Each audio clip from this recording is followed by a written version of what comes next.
In America, new stats just recently came out that Americans, one in every four, so 25% of every American under 30 specifically, now describe themselves as either atheist, agnostic, or as nunners, nothing in particular. 5 out of 6 young people, I guess also described by under 30, are dropping out of church who have been in there. It's a historic rate of departure.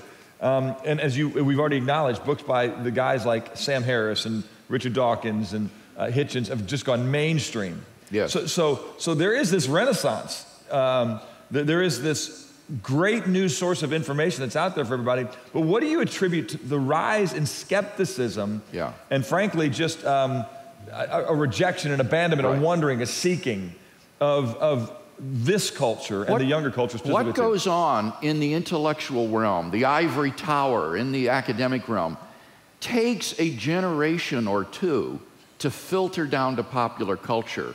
And I think what we're seeing in the secularization of pop culture is the residue of previous generations of atheism and agnosticism among academics. It's the result of the kind of philosophy that dominated in the 1930s and 40s in the United States, where the prevailing attitude was, if you can't verify something with your 5 senses, then it's meaningless. It's just pure emotion and sentiment.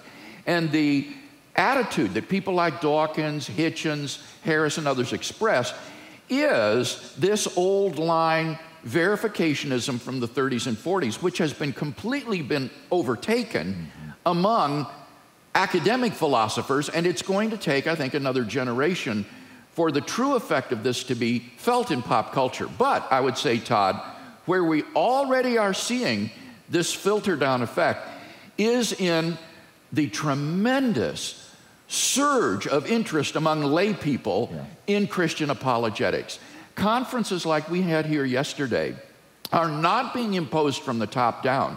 This is coming from the grassroots up. People are demanding training in the defense of the faith, and they're interested in engaging science, philosophy, and history with regard to their faith. And so this, I think, is it's the fruit of the Renaissance in popular culture, New Testament studies, and science. It's been going on among the intelligentsia over the last 50 years.